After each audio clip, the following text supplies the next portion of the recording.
1 in 6 Ontarians will develop some form of addiction. About only half actually do recover from that addiction. Why does the media tell us things that we don't need to know and doesn't tell us what we need to know? How come they tell us about celebrities' personal lives and they don't tell us about how many humans are dying around the world? In this documentary, we will explore various types of addictions and why they're so important, why they destroy people's lives, why they take over us. Addiction is really the physical dependence on a drug. So you feel cravings when you don't have the drug. Your body indicates that you need it. I think that genetics does play a big role in addiction, but lifestyle, I think, in my opinion, plays a greater role. So whether it be coming from a tough upbringing or perhaps quality of life or what have you, that would definitely increase the probability of slipping into some kind of addiction or dependency on drugs.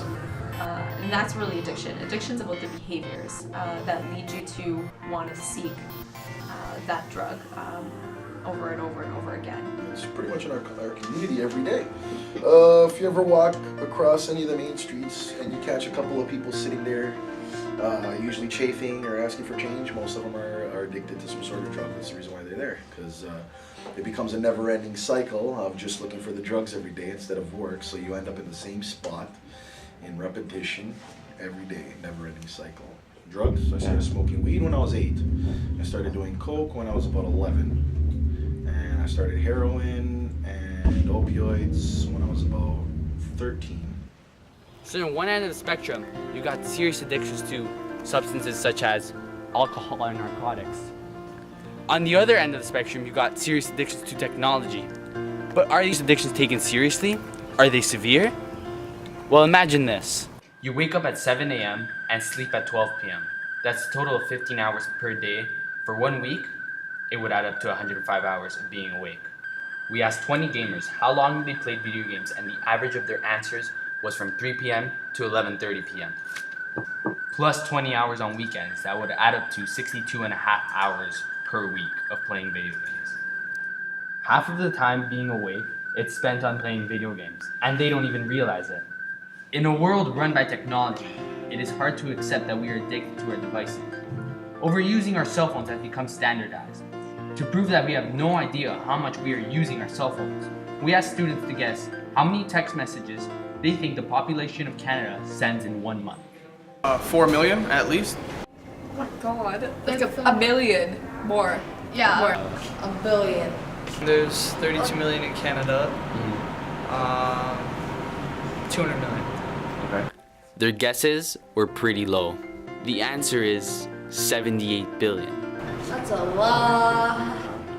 78 billion text messages a month. That's over 250,000 messages per second. To make you realize how big the number 78 billion is, we asked people how long they think it would take to count to only 1 billion. 6 days. 48 years. Couple years. I can't even imagine how long I can't even imagine how long it would be. Hours. Maybe like 2, yeah, like a lot. Like It would take 32 years. It's that simple. We teenagers are inside way too often. We have computers and cell phones that connect us to people around the world within seconds. But what are we using these tools for?